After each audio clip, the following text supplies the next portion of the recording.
जिंकावा संसार, जिंकावा संसार येणे नावे तरी शूर. येर कायती बापुडे कीर अहंकाराची घोडी.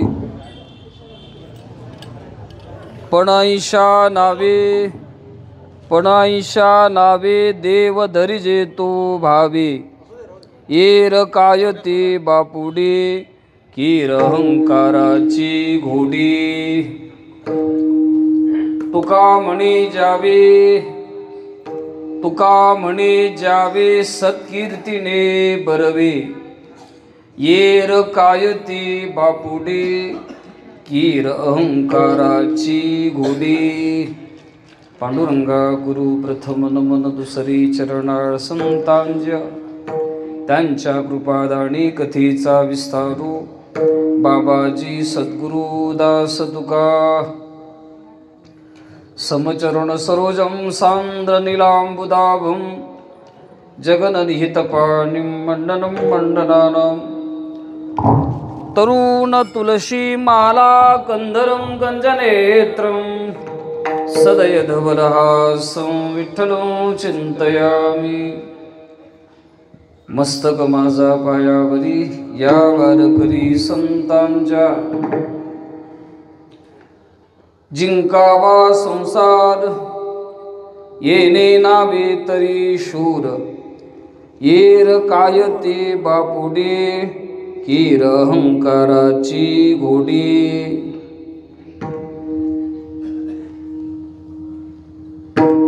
अकारण करुणा करुणालय रुक्मिणी प्राणसंजीवन भगवान पंढरीराय सेवेकरिता निवडलेला अभंग. श्रीमंत महाराज जगद्गुरु तुकोबाराय अभंगाच्या माध्यमातून शूर कोणाला म्हणावं चा सविस्तर विचार महाराज अभंगातून देत आहेत. विठ्ठलू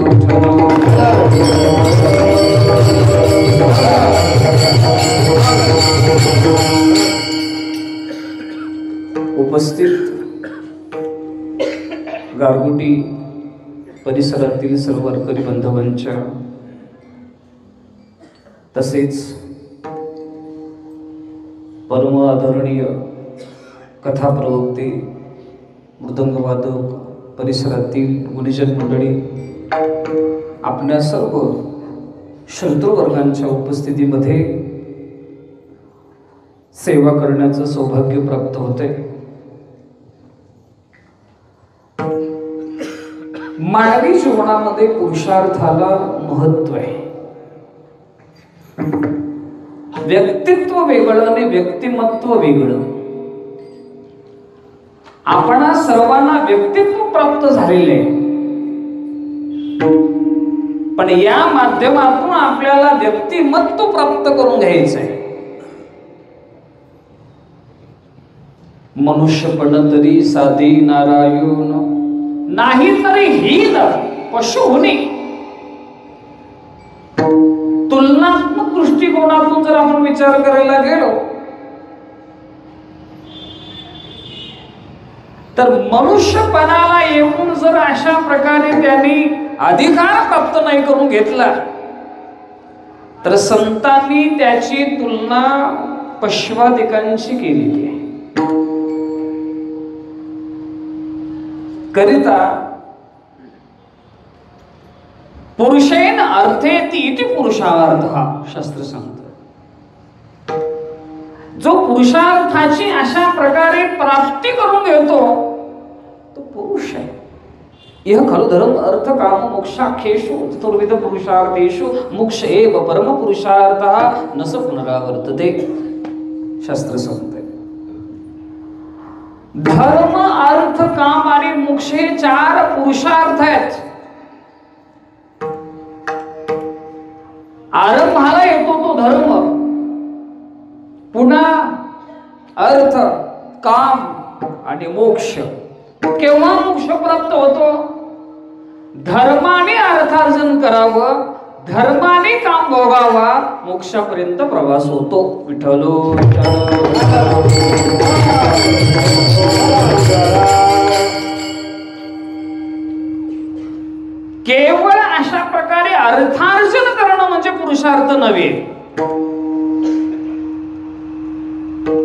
केवळ अशा प्रकारे काम भोगणं प्रयुक्त होणं म्हणजे पुरुषार्थ नव्हे.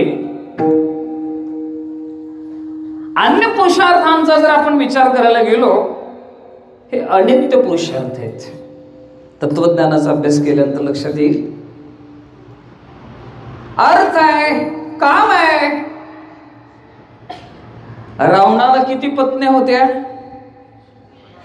भगवंताच्याही 5 पट पुढे होता तो. 16 पंचे 80. 80,000 पत्न्या होत्या. तुम्ही म्हणाल 2 BHK 1 BHK मध्ये राहत नव्हता तो. प्रत्येकीला स्वतंत्र व्यवस्था होती. पुत्र पौत्राचा कोण लेखा करी? त्याच्या पोटी जन्माला आलेले काय शेळपड होते का? तुका म्हणे त्याचे देव बांधवडी. देवान देकांना देखील ज्याने बंदीशाळेमध्ये टाकलं होतं, असा पुरुषार्थी रावण, त्याच्या पोटी काही शेळपट जन्माला येतील का? इंद्रावरती ज्यांनी विजय मिळवला, इंद्रजित, एवढा पुरुषार्थी रावण. पण तुकाराम महाराज म्हणतात त्यांनी जे मिळवलेलं आहे काही सोबत गेले नाही. सांगाते कवडी गेली, सांगाते कवडी गेली,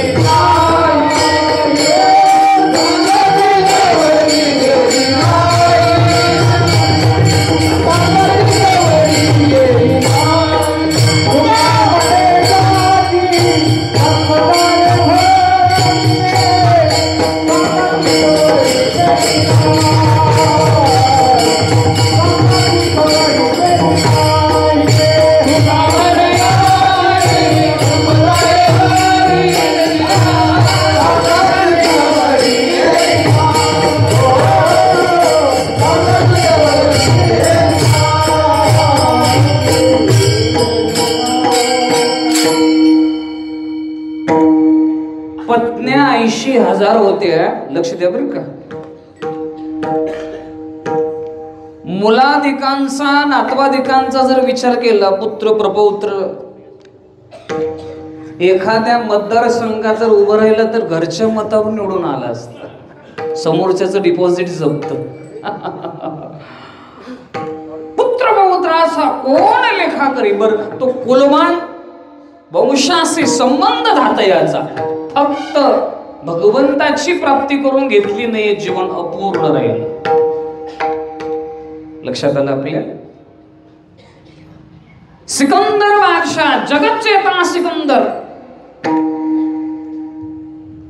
सरते शेवटी जगाचा निरूप घेत असताना, हे लोकांची यात्रा संपवित असताना त्यांनी जगाला हा निरूप दिला, मी जेवढी संपत्ती मिळवलेली आहे, दोन्ही संपत्ती हा ठेवलेली, सांगितलं रिक्त हस्ताने परत चाललोय. अर्थ आहे, रावणाने कामही भोगला. काय ऐश्वर्य होतं रावणाचं. आपल्याकडे सण आला तर डाळ आहे तर गुळ नाही, गुळ आहे तर डाळ नाही. एवढी संपत्ती होती मग रावणाची. माझा सांगण्याचा मुद्दा आहे, आर्थिक दृष्ट्या जरी आपण बलवान झालो, तसा काष्ठासा परागती ही शास्त्र सांगते. जीवनाची इति कर्तव्यता होऊ शकत नाही. तुका म्हणे धन भाग्य अशाश्वत जाण. केवळ पैसा मिळवणं म्हणजे पुरुषार्थ नव्हे. बर का? मग त्यासाठी जीवनामध्ये काय केलं पाहिजे? त्या पुरुषार्थ प्राप्ती करता जे विरोधी घटक आहेत त्यांच्यावरती चाल करून जाणं, इथे पुरुषार्थ आहे. दानोबारे फार गोड बोलतात. तेथ आडवा वया आली, दोष वैरी धोपटिली, त्या माझी पहिले देहाम करू. काय बोलतात दानोबर आहे. भगवंताच्या प्राप्तीच्या आड येणारे जेवढे घटक आहेत, जेवढे प्रतिबंध आहेत, हे सगळे प्रतिबंध दूर करण्याकरता बोल लागतो. बोल. परमार्थ करणं हिजड्याचं काम नाही. विठ्ठल विठ्ठल.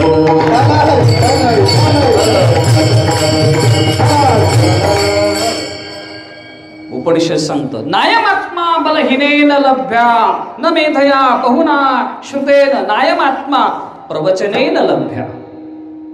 प्रवचन केल्याने देव भेटत नाही, कीर्तन केल्यानेच देव भेटतो असं नाही, फार बुद्धी झाली म्हणून भेटतो असं नाही. त्याच्यासाठी बलवान असावं लागतो, बलवान. उपनिषद सांगतोय नायमात्मा बलहीनेन लभ्य. बलहीन माणसाचं कामच नाहीये. मराठीमध्ये म्हणे बळी तो कान पिळे. व्यवहारामध्ये जर बलहीन मनुष्य असेल तर त्याचा कोणी फायदा घेत.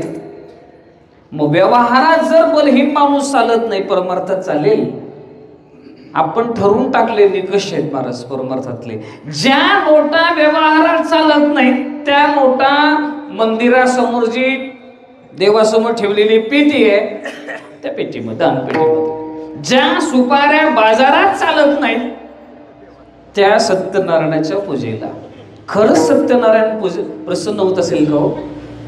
मुळामध्ये हा दिवस नाहीये. माझे गुरुवर विठ्ठल बाबा बोली सांगायचे, ज्याचं कुठे पुराणाधिकामध्ये वर्णन आलेलं नाहीये ते आमचे देव. विठ्ठल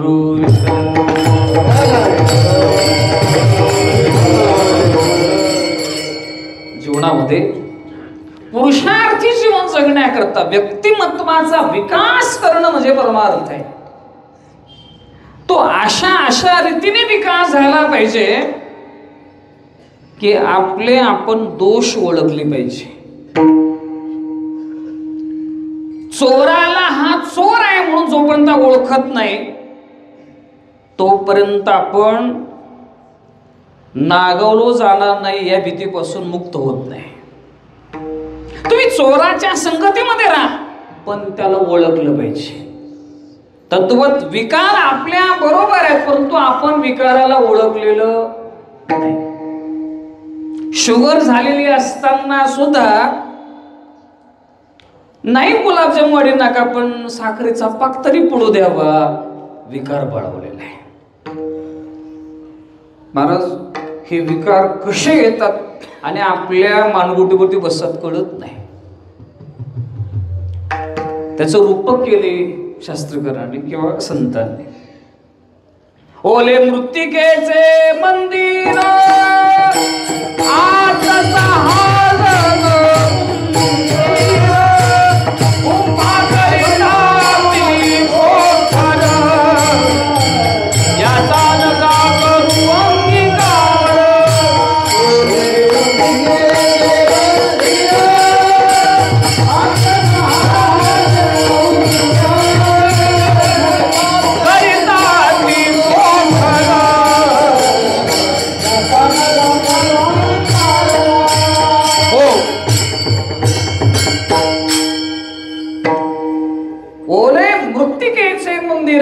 सहा जण उंदीर कृपा करिता ती पुखर याचा नका करू अंगीकार गा.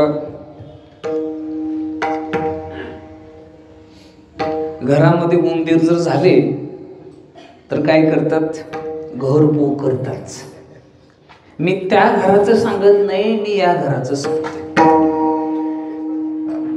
संख्या किती सांगितली संतांनी? 6. काम क्रोध मद मत्सर दंभ अहंकार. आणि या 6ही वैरी ज्याला षड्रिपू म्हणतात शास्त्रामध्ये. षड्विकार वेगळे, षड्रिपू वेगळे. ह्या विकारांना अशा प्रकारे आपण आपल्या ताब्यात ठेवणं हा पुरुषार्थ आहे. काय महाभारतामध्ये कथा आहे. तुम्ही फक्त असे चेहरे ठेवा गुलाबाच्या फुलाप्रमाणे की मी अगदी 10 संवादाला मी थांबणार आहे, काळजी करू नका. की तुमच्या कदाचित मनामध्ये शंका अशी असेल की 9 वाजता जर यांच्याकडे विना गेलेला आहे तर 11 वाजेपर्यंत हे आपल्याला सुट्टी देणार नाही. याही अगोदर आपण 2-2.5 तास बसलेलो आहोत. सलग अशा प्रकारे 5-5 तास बैठक.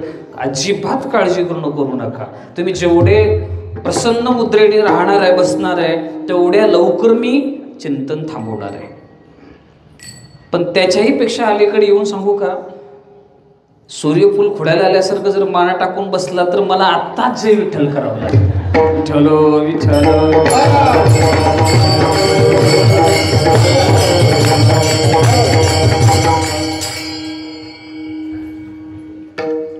काय झालं?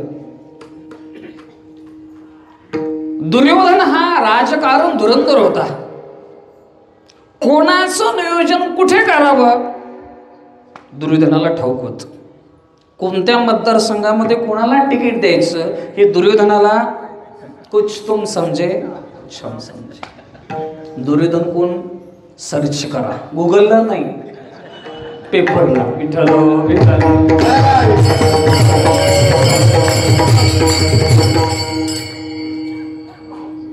तर त्या दुर्योधनाने कर्णाला सांगितलं तू काय केलं पाहिजे, युद्ध केलं पाहिजे.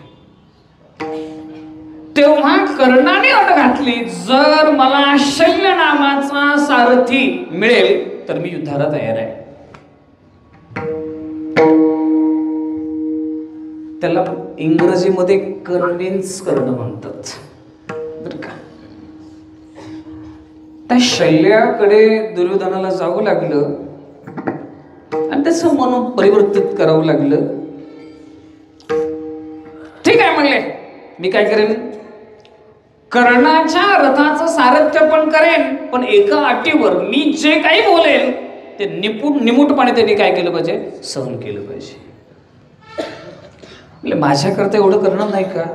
कर्णाला पुन्हा त्यांनी कन्व्हिन्स केलं, ठीक आहे करू, पण ऐकण्याला देखील कुठेतरी मर्यादा असते.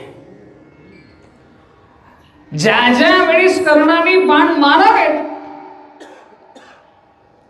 त्या वेळेस शल्याने त्याला त्याची निर्भत्सना करावी आणि त्याला उद्देशून बोलावं. कारण कोणा समोर युद्ध करता उभा आहेस, ज्यांच्याशी युद्ध करतोयस ते कोण आहेत, हस्तिनापूर नरेश आहेत, राजकुमार आहेत, तू कोण आहेस, सूतपुत्र आहेस. ऐकण्याला मर्यादा असते. सांगितलं मी, ऐकलं. आणि सहनशीलतेच्या पलीकडे गेल्यानंतर कर्णाने सांगितलं शल्याला कोणत्या जातीमध्ये जन्माला यायचंय हे व्यक्तित्व आहे आणि पुरुषार्थ काय करायचंय हा व्यक्तिमत्वाचा भाग आहे. दैवायत्ते कुले जन्म मदायत्तम तो पौरुष. महाभारतामध्ये श्लोक आलेला आहे. कोणत्या कुळामध्ये जन्माला यायचंय दैव ठरवतं, पण पुरुषार्थ काय करायचंय हे व्यक्तिमत्व ठरवत आहे. हा पुरुषार्थ कोणाचा आहे, कर्णाचा आहे. बरंच आपल्याला महाभारतामध्ये कर्णाचं जे काही चरित्र भाग आहे, जो पुरुषार्थ आहे तो झाकलाय. विठ्ठल विठ्ठल. कर्णाने बाण जर सोडला बरंच अंतर अर्जुनाचा रथ मागे सरकायचा आणि अर्जुनाने बाण मारला तर थोडासा कर्णाचा रथ मागे पुढे व्हायचा. जरा विचार करा बर का, अर्जुनाच्या रथाचा आणि कर्णाच्या रथाचा. अर्जुनाच्या रथावरती कोण आहे, ध्वजस्तंभावरी वानरुतो मूर्तिमंत शंकरो सारथी शारंग धरू अर्जुनेसी. सारथ्यपण करण्याकरता भगवान परमात्मा आणि रथावर आरूढ कोण आहे, मूर्तिमंत भगवान शंकर आहेत. तरी सुद्धा रथ किती जातो. आणि कर्णाच्या रथावर कोण आहे, एवढा बलाट अर्जुन सुद्धा बाण मारल्यानंतर कर्णाचा रथ थोडासा इंचवर मागे जातो. कोण पुरुषार्थी आहे, जगत चालक भगवान परमात्मा सारथ्यपण करतोय आणि मूर्तिमंत भगवान शंकर रथावर आरूढ आहे, तरी कोसनी कोस अशा प्रकारे रथ मागे जातोय. कोण पुरुषार्थी आहे. माझा बोलण्याचा मुद्दा तो कर्ण सांगतोय पुरुषार्थ आपल्या हातात आहे. मग याच्यामध्ये जगामध्ये खरा पुरुषार्थी कोण आहे, खरा बलवान कोण आहे. तुकोबारे सांगतात ज्यांनी आपल्या अंतःकरणाला जिंकलेले तू खरा बलवान आहे. जिंकावा संसार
जिंकावा संसार येणे नावे तरी शूर.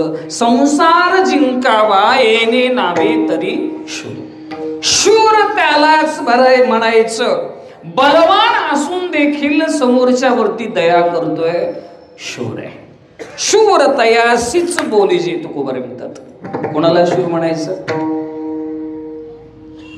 निवडे तो बळी विरळा शूर. निवडे तो बळी विरळा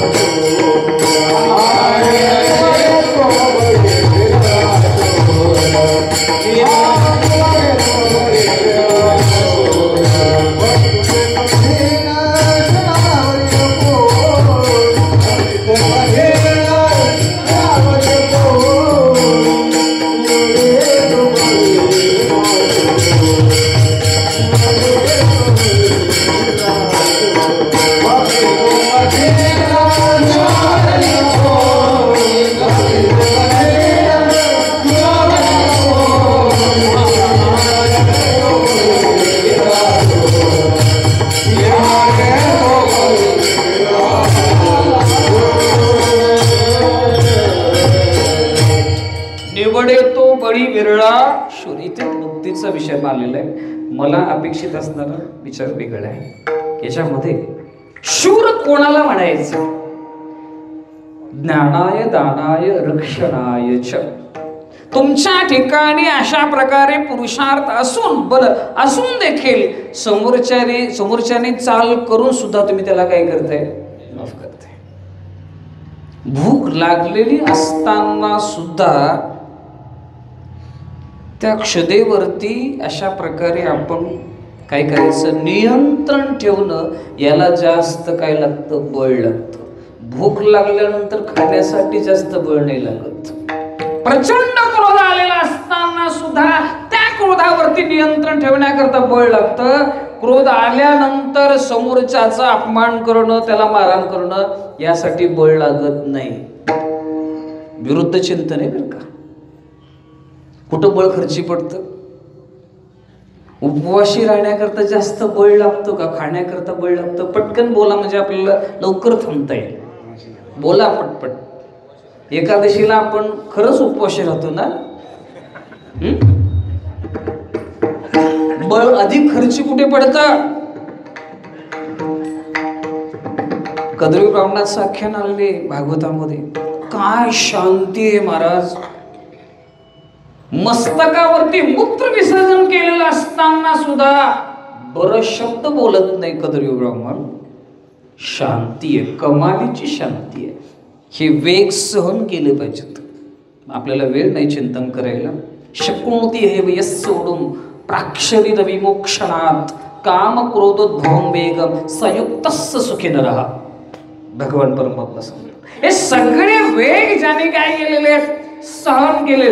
मी सोपं विचारतो, ब्रह्मचारी राहण्याकरता प्रचंड ताकद लागते का संसारी होण्याकरता? माझे गुरुवारी बोले बाबा सांगायचे, ब्रह्मचारी म्हणजे काय, मासिक व्रत नाही, वर्षभराचं व्रत नाही, एक दिवसाचं व्रत नाही, आजन्म व्रत आहे. आजन्म ब्रह्मचर्य व्रत धारण करण्याकरता पुरुषार्थ लागतो. पुरुषार्थ, ते पुरुषार्थी जीवन आहे. कोणाला शूर म्हणावा का शूरा? भगवतपूज्य पाद शंकराचार्यांची शतश्लोकीमध्ये त्यांनीच प्रश्न विचारले आणि त्यांनीच उत्तर दिले. त्याच्यामध्ये आलेलं आहे शूरा, कोणाला शूर म्हणावं. मी फक्त पहिल्या चरणाचा विचार करणार आहे, थांबणार आहे. तुम्ही अजिबात काळजी करू. मी पुन्हा एकदा सांगतो की चेहरे असे चेहरे ठेवा की मला काहीतरी अर्धा तास तुमच्याकडे बघून बोलता येईल. विठ्ठल विठ्ठल.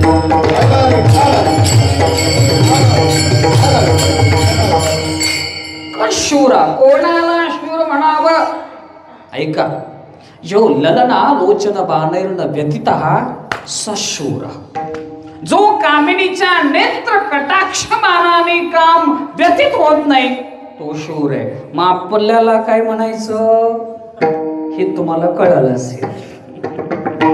आपण कुठल्या यादीत बसतो? शूराच्या. शूर वेगळाच असतो बस. स्वामी विवेकानंदांना अशा प्रकारे एक स्त्री भेटते आणि हा निधड्या छातीचा, हिमालयाची उंची असलेला, एक वीर शूर शौर्य असणारा एक तत्ववेत्ता उभा राहिल्यानंतर, ते सौंदर्य पाहिल्यानंतर प्रलोभित होते आणि विचारते, तुमच्याशी लग्न करायची माझी इच्छा आहे. असं नव्हे, तुमच्यासारखा सुंदर पुरुष माझ्या पोटी जन्माला यावा ही माझी इच्छा आहे. अर्थातच काय, तुमच्याशी परिणित व्हायचे. स्वामी विवेकानंदांनी सांगितलं, हा द्रविडी प्राणायाम कशा करता? माझ्याशी परिणित व्हा, ग्रस्ती जीवन स्वीकारा, मग मुलगा व्हावा. याच्यापेक्षा तुम्ही मलाच मुलगा समजा. काय जीवन असेल नाही. रामायणातला एक प्रसंग सांगतो, रामकथा चालू आहे ना. अशा प्रकारे रामचंद्र प्रभूंनी लक्ष्मणजींना विचारलं, पुष्पम दृष्ट्वा फलम दृष्ट्वा दृष्ट्वा स्त्रीणाम च यौवनम. सांग म्हणे लक्ष्मणा, सुंदर असं फूल पाहिलं, सुंदर असं फळ पाहिलं, सुंदर अशी यौवन स्त्री पाहिली, कोणाचं मन विचलित होणार नाही. उत्तर खूप सुंदर दिलेले आहे.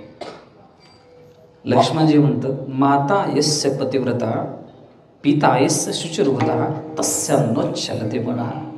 ज्याची आई पतिव्रता आहे, ज्याचे वडील शुचिर्भूत आहेत, अशा दाम्पत्याच्या पोटी जन्माला आलेली संतती विचलित होऊ शकत नाही. शूर, त्याला शूर म्हणावं, शूर. आणि हे शौर्य पण कधी सिद्ध होतं? तुकाराम महाराज स्पष्ट सांगतात, जिंकावा संसार येणे नावे तरी शूर. संसार कशाला म्हणायचं? फ्रीज घेतला, डबे आहेत, घागरी पालते घातल्या, भांडे आहेत, सोफा सेट आहे, बेड आहे, बेडरूम आहे, किचन हॉल आहे, ही संसार नाही. संसरत इति संसार हा शास्त्र सांगतो. सरकत राहणे म्हणजे काय? संसार आहे. वयाच्या 25व्या वर्षी जसा रोबाब होता, तो माडीसर आता दिसतो का आपला? का? सरकत राहिले. राहायला सुरुवातीला कुठे होता? गावाकडे. पुन्हा कुठे गेला? मुंबईला. पुन्हा कुठे आला? झाला आफ्टर रिटायरमेंट घरी आलो. सरकत राहिला. जशी जशी पोस्टिंग होईल तसं तसं तसं मोठी मोठी ऑफिस काय होतात, सरकत राहतात. या राज्यातून त्या राज्यात, त्या राज्यातून त्या राज्यात, पुन्हा शेवटला कुठे येतात? गावीच येतात. त्यामुळे तुम्ही गावीच राहा. विठ्ठल विठ्ठल.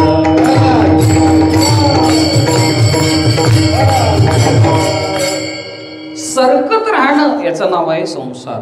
कोणापासून? देवापासून सरकत राहणं, सरकत ज्याने आपल्याला बाजूला आणलेलं आहे त्याचं नाव आहे संसार. त्या संसाराला जिंकणं शूरपणाचं लक्षण आहे. अंतराला संसार अनुसरे तो अमर झाला, अंतराला संसार. तुकोपर्यंत याच्याकरता असा जो वीर शूर आहे, शूर म्हणजे थोडस भौतिक चिंतन आपल्या समोर मांडतो. विराट राजाच्या नगरीमध्ये ब्रह्मणडीच्या रूपामध्ये अर्जुन राहत होते अज्ञातवासामध्ये. आणि त्याच्या मुलग्याला काय थोडस शूरपणाच्या गोष्टी बोलू लागल्या. आलंय एका तासामध्ये मी कौरवांना संपवतो म्हणले. फक्त मला अडचण काय आहे, सारखीच कोणी नाहीये. अर्जुनाने सांगितलं अडचण नाही, मी सारथ्य पण करतो. ब्रह्मणडीच्या रूपामध्ये असलेले अर्जुन त्यांनी सारथ्यपणा करता पुढे आले आणि रणांगणावरती येईपर्यंत याची वल्गना चालू होती. मी याला मारेन, मी त्याला मारेन. सगळे शूर वीर अशा प्रकारे समोर पाहिल्यानंतर गांडीवम स्त्रंसते हस्तात पक्षैव परिदह्यते, हातातून बाण सुटला, पळून पळू लागला. पण एकटा अर्जुन त्या सर्वांची काय करतोय, लढतोय. तुकोबारांची भाषा आहे. शूरा साजती हतियारे, गांड्या हसतील पोरी. तुकोबारांची भाषा. जो शूर आहे ना त्याच्या हातात काय, तलवार शोभून दिसते. 65 किलो वजनाची तलवार हातात पकडायला मनगट कसं असेल. विठ्ठल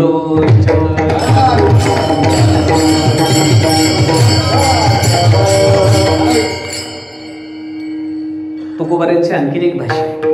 ढाल तलवारी गुंतरे हे कर, म्हणे मी झुंजार काय करू. एका माणसाच्या हातामध्ये ढाल दिली, तलवार दिली आणि त्याला सांगितलं लाड. तो म्हणतो मी लढलो असतो, पण माझा एक हात तलवारीमध्ये गुंतलाय आणि माझा दुसरा हात कशामध्ये गुंतलाय, ढालीमध्ये गुंतलाय. याला शूर म्हणतात. ढाल तलवारी गुंतले हे कर, म्हणे मी झुंजार काय करू. झुंजार नाहीये, नेबळट आहे. झुंजार कोण आहे, आम्ही वीर झुंजार करू जमदाडे मार. बरीच मुलं आता ते सिनेमातलं गाणं म्हणून म्हणतात, पण तो अभंग आहे. बर का. रणे निगता शूर न पाहे माघारी, हे सिनेमातलं गाणं नाही, तुकोबाराच्या गात्यातलं अभंग आहे. विठ्ठल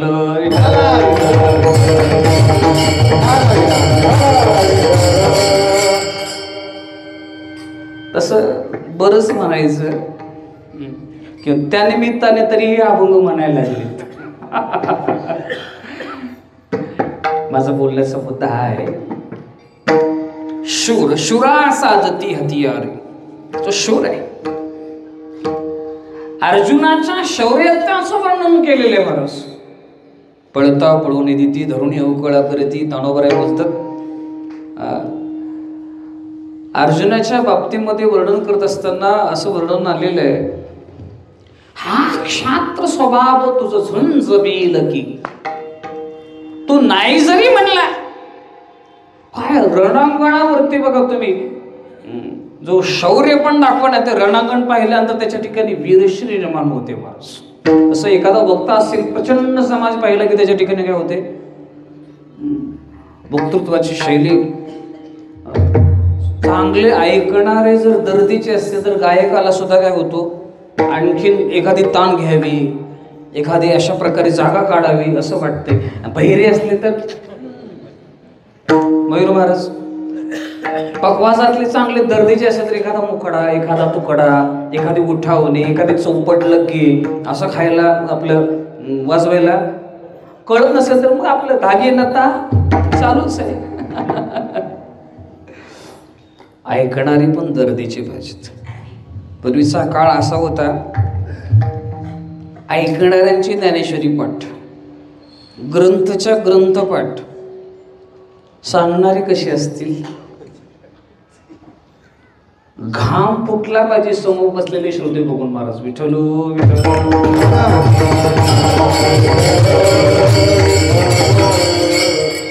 मग चिंतन मांडायला मजा येते.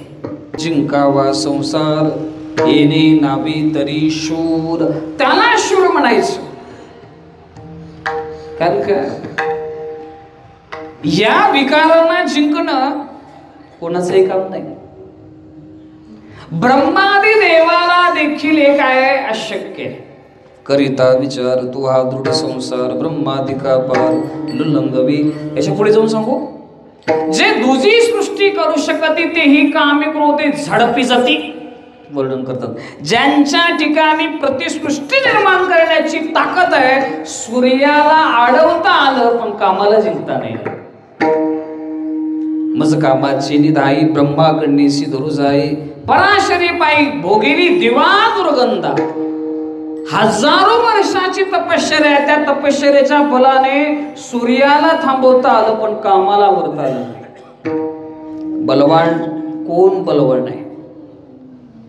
माझे गुरुवरे सांगायचे, आवडीने सांगायचे पाठामध्ये. गुरुवरे विकुंठवासी गुले बाबा विठ्ठल बाबा गुले. एकांत आहे, स्वतःच्या इच्छेने अशा प्रकारे स्त्री आलेली आहे. डोंगर आहे, इंद्रिय पाठव्य आहे, तरी सुद्धा जगद्गुरु तुकाराम महाराज त्या माऊलीला सांगतात, जाईऊ माती न करी सायास आम्ही विष्णुदास तैसे नवो. गुरुवरे चंद्रशेखर महाराज देगलूकरांनी त्याचा अर्थ असं सांगितला, तैसे नवो म्हणजे कैसे नवो. 60,000 वर्षाची तपश्चर्या असताना सुद्धा ज्यांना कामाला जिंकता आलं नाही, तैसे नवो. विठ्ठलो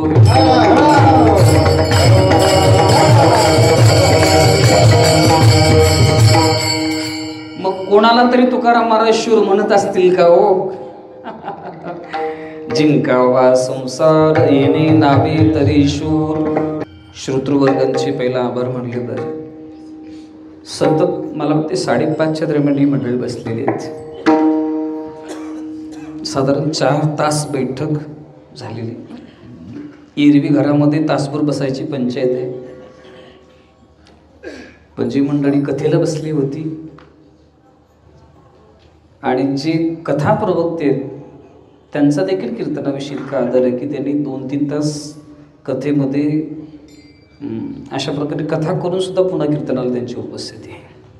बऱ्याच वेळा असं असतं की कीर्तनकार हरिपाठाला काकड्याला त्याच्या प्रतिष्ठेचा प्रश्न असतो. हरिपाठाला जर कीर्तनकार आला तर त्याचा सेन्सेक्स खाली होतो. काकड्याला तर राहिला तर मग नाहीच, डिपॉझिटच होत. आचार्य वेदांत वचस्पती जगन्नाथ महाराज पवार म्हणायचे, कीर्तनकार आणि काकडा यांचा 36चा आकडा. कीर्तनकार काकड्याला हजर राहत नाही. वारकरी असेल तर नक्की हजर राहणार. लक्षात ठेवा. आपलं चिंतन चाललं, येणे नावी तरी शूर. कोणाला शूर म्हणा?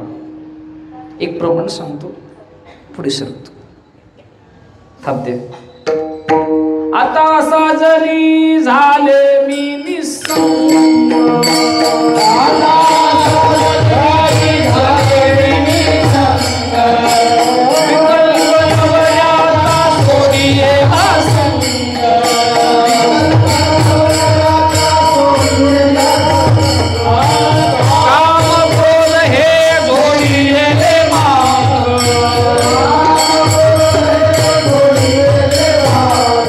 हे राम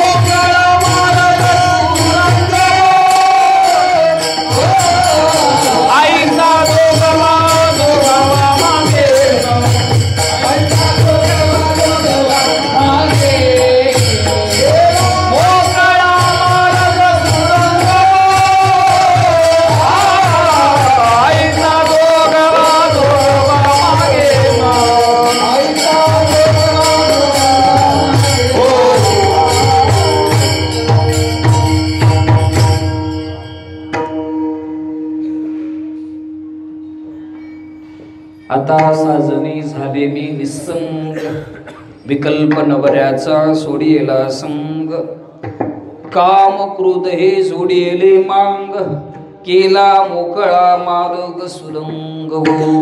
यांची कशी हजेरी घेतलेली बघा. अहंकारम बलम दर्पम कामम क्रोधम परिग्रहम विमुच्यनिर्मम शांत ब्रह्म भूयाय कल्पते, बुद्ध्या विशुद्धया युक्त धृत्यात्मनं नियम्य च शब्दादीन विषयांस्तक्त्वा रागद्वेषो विदस्य च.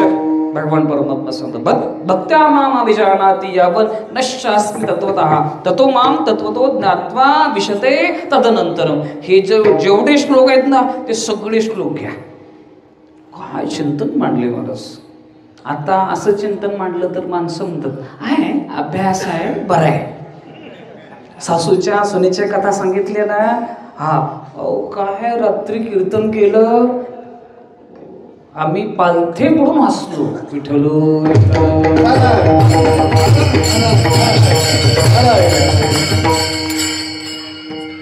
ऐकणाऱ्यांचा दर्जा घसरत चाललाय.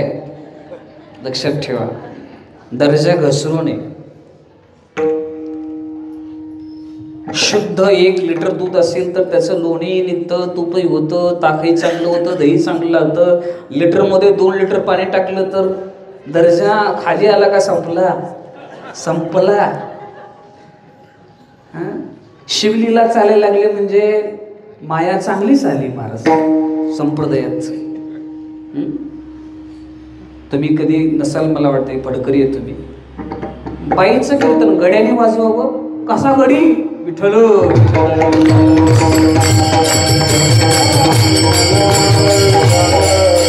त्याला गडी म्हणावं का? संप्रदायाचे दर्जा सांभाळला पाहिजे, तत्व सांभाळली पाहिजे. गरज आहे. आहेत मनकान पुढे एकच सुटले का? आता मला वाटते एका शिवाजी महाराज सांगण्याकरता 50,000 रुपये घेतात काही माणसं. नाव नाही सांगत त्यांचं. अशी माणसं झी टॉकीज वरती येतात, गळ्यात माळ नाही, धोतर शर्ट नाही, फेटा नाही, उभं कीर्तन चालू आहे. माझं स्टेटस बघा आज तुम्ही. सरळ सरळ कुणी माणसं इकडे संप्रदायामध्ये यायला लागलीत. आपण स्वीकारायला लागलो म्हणून ते यायला लागलेत. बावळट ऐकणार बसतेत ना त्यापुढे. विठ्ठल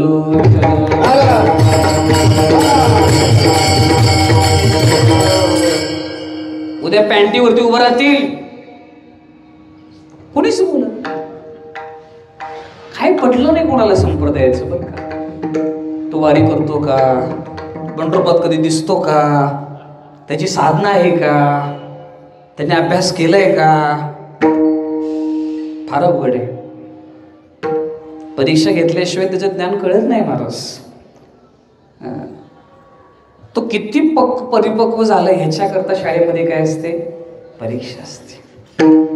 नुसतं शिकवत चाललं तर परीक्षाच घेतली नाही, कळेल का कोण कसं राहिले? कच्चं पक्क मडकं सुद्धा बघितलं जातं, पक्क आहे का कच्च आहे. मी त्या मडक्याचं नाही सांगत.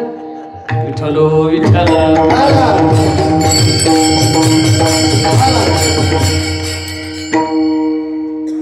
जिंकावा संसार येणे नावे तरी शूर, तो शूर आहे. शिवाजी महाराज एवढे महाग झाले नाही आपल्यासाठी की शिवाजी महाराज ऐकण्यासाठी आपल्याला किती एका तासासाठी किती पैसे मोजावे लागतात? 50,000 रुपये.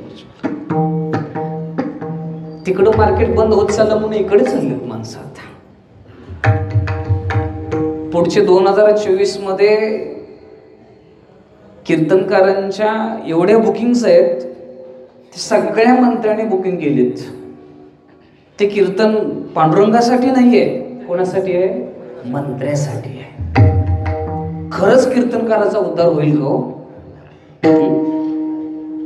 पांडुरंगाची कथा नाहीये तिथे. कोणाची कथा आहे? ज्यांनी कीर्तन ठेवलं चोऱ्या करून, त्याची कथा आहे. ऐकणारा समाज किती आहे? हजारोच्या संख्येमध्ये आहे. स्वीकारत चाललाय समाज. आता मॉबचा जमाना आले. मॉब एवढा मॉब होता त्यांच्या कीर्तनाला. आमच्या फडावरती अशा काही प्रकार नाही आहेत. माईक नाही, तुमचं सिस्टमच वेगळी असते. फडावरती व्यवस्थाच वेगळी असते. माझे गुरुवारी सांगायचे, बुवा फडकऱ्यांच्या सहवासामध्ये परमार्थ करावा. विठ्ठलो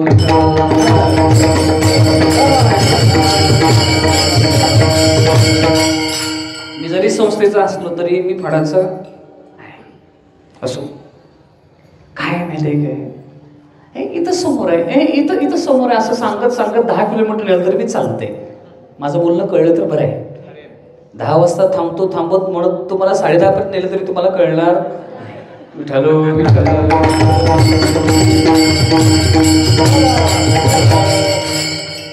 खूप लांब आहे म्हणलं ना, माणूस थांबतोय, आपण नाही येणार बुवा. समोर दिसतं ना, तिथं गेला तर हे समोर दिसतं ना, असं करत 3-4 टर्न मारून जरी 2 किलोमीटर नेला तरी तू येतोच. कारण का निम्म्या टप्प्यावर आला तो मागं जावं तर तेवढंच आहे, पुढे जावं तरी तेवढंच आहे. 10:15 आलं तर आता किती 10:30 किती 15 मिनिटं असं होणार नाही. जिंकावा संसार येणी नावे तरी शूर, एर कायती बापुडी कीर अंकाराची गुडी. ज्ञानेश्वर माऊली ज्ञानराज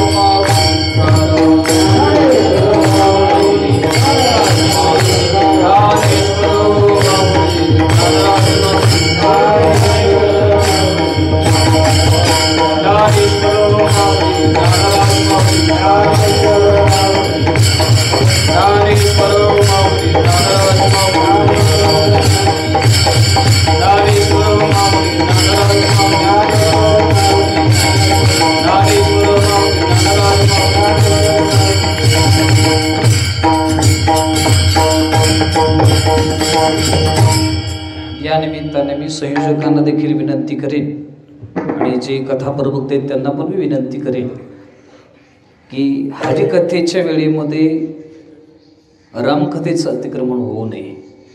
कारण का अविट हेक्षिड हरिकथा मापुरी. हरिकथा कीर्तन हे वारकरी संप्रदायाचा प्राण आहे. भगवान पांडुरंग परमात्म्याचं ते हृदय आहे.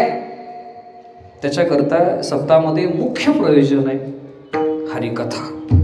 आणि याच्याकरता मी विनम्रपूर्वक सांगतोय बरं का, असं काही तुम्ही त्याचा रोष करू नये, संयोजकांनी करू नये, कथा प्रवक्ते जाहीर करतोय. कारण का ज्यांच्या समोर मी हा विचार मांडतोय त्यांना संत साहित्याचा अभ्यास मी सप्रमाण बोलतोय. अविट हे क्षीर हरिकथा माऊली. तुकोबारे म्हणतात माझी आई आहे हरिकथा. कलियुगामध्ये उद्धाराचं एकमेव साधन आहे हरिकथा. सर्वांनी एकत्रित येऊन आपल्या कल्याणाची भूमिका बजावणं म्हणजे हरिकथा आहे. आणि त्याच्याविषयी औदास्याने अजिबात नकोय, अजिबात नकोय, अजिबात. त्याच्यामध्ये कीर्तनाला तेवढाच उत्साह राहिला पाहिजे. तुम्ही फार तर कथेची वेळ अलीकडे घ्या, अडचण नाही, पण ती वेळेत हरिकथा झालीच पाहिजे. मी थोडासा स्पष्ट होता माणूस आहे. कारण का मी पुढच्या वर्षी मला तारीख देतील का हा विचार करून मी कधी बोलत नाही. विठ्ठलो विठ्ठलो.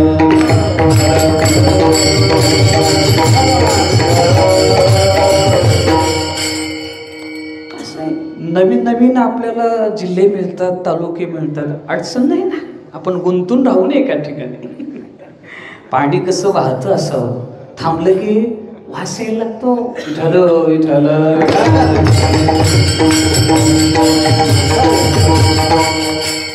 सांगितलं स्पष्ट बोलणारा माणूस, स्पष्ट बघता सुखी भव. असो एर कायती बापुडी. माझं पोट नाही भरलं बरं का चिंतन करत असतं. पहिलेच अभंगावर अगदी थोडका विचार मी मांडलाय. ज्याला पोटभर जेवायची सवय असते त्याला ना देऊ का, हाऊ का, बस का, त्याला समोर ठेवावं लागतं. तुला पाहिजे तेवढं खा, पोट भरल्यावरच उठ. आपल्या वारकरी संप्रदायामध्ये असे एक माणूस बसला, पोटाला सुतळी बांधली आणि बसला जेवायला. त्याला म्हणले पोटाला सुतळी बांधण्याचा आणि भोजनाला बसण्याचा कार्यकारण संबंध काय? तो म्हणला जोपर्यंत सुतळी तुटत नाही तोपर्यंत उठत नाही. तसं तुम्हाला सगळ्यांना विनम्र प्रार्थना आहे, कीर्तन झाल्यानंतर असाच कार्यक्रम तुमचा होता. तुम्हाला अजिबात अडचण नाही, कारण का तुम्ही तब्बल 4-5 तास बसलाय. भूक किती लागली असेल हे मला नाही सांगता येत. त्याच्यामुळे अजून मराठवाडी भाषा सांगू का? इथे गायक मंडळी मराठवाड्यातले ना तुम्ही, मराठवाड्यातलेच आहात ना? हा, तिकडे खोट लावून खाणं म्हणतात. खोट लावून म्हणजे हे कपाळ आहे ना, असं बोट केलं की कसं लागतं? अत्यंत टणक लागतं, कठीण लागतं. तसं पोट लागलं पाहिजे, त्याला म्हणायचं खोट लावून खाणं. कपाळासारखं पोट जोपर्यंत लागत नाही तोपर्यंत बंद. मी तिथे सांगून ठेवतो आबांना वगैरे, त्या आचार्याला पण सांगून ठेवतो पाणी गरम ठेवा. असो काय तुम्ही 4-5 तास बसलाय, जाता जाता शेवटी म्हणलं थोडंसं काय केलं पाहिजे, जरासं तुम्हाला चेहरे ताजे करून ठेवावं आणि मग आपल्याला रिकामं करावं. तुकाराम तुकाराम तुकाराम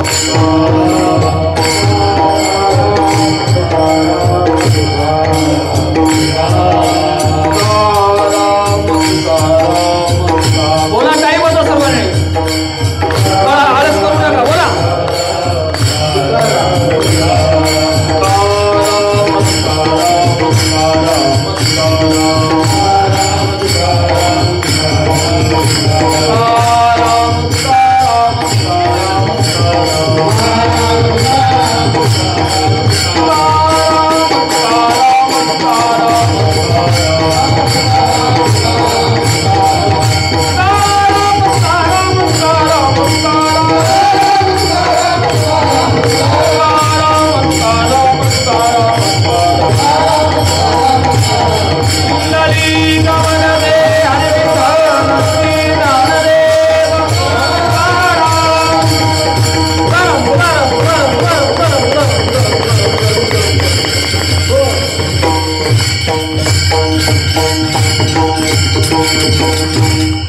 कायती बापुडी किर अहंकाराची उडी.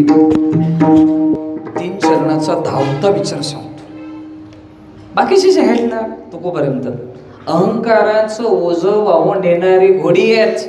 कसं जगावं तुकोपर्यंत? पण ऐशा नावी देव धरीचे तू पावी, देह मा पातयामी कार्य मा साधयामी, हाची नेम आता न फिरी माघारी, बेसली शेजारी गोविंदाच्या, देव मिळवे तरच, तोपर्यंत माघार नाही.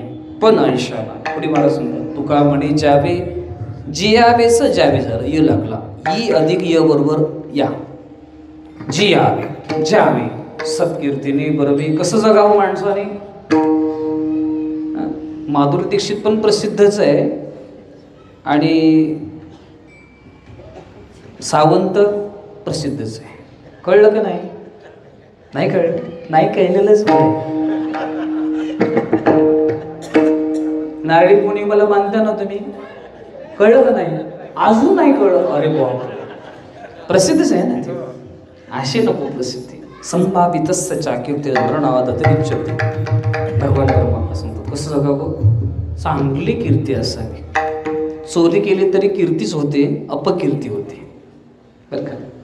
शहाण्याने तवची जेवावी जो अपकीर्ती अंगाड पवे, गाडोबारे बोलतात. संभावितस्य चाकीर्ती वर्णावादतरिच्यते. अशा प्रकारे तुकोपर्यंत जगावं. तुका मरावे परी, तुका म्हणे एका मरणेची सरे उत्तमाची उरे कीर्ती. तुका म्हणे गाजे वैकुंठी 16. मग कधी कीर्ती होते? हृदयामध्ये भगवान परमात्मा स्थित झाला, सगळे विकार बाजूला गेले की उभय लोकी उत्तम कीर्ती देवचित्ती राहील. देव सखा जरी जग अवघे कृपा करी. अशा प्रकारे त्याची कीर्ती होते. त्याच्यासाठी जीवनामध्ये पुरुषार्थी आपलं जीवन असलं पाहिजे, असा काही बाहीसा विचार वेळेमध्ये मांडण्याचा प्रयत्न केलेला आहे. जे बरोबर आहे माझ्या बरोबऱ्यांचं आहे, जे चुकले असेल ते खास माझ्या बुद्धीचे दोष आहे. झालेली सेवा तुम्हा सर्व श्रद्धा भाविकांच्या गुरुजनांच्या चरणी समर्पित करून गेलेला वेळेवरती सेवेला विराम देतो.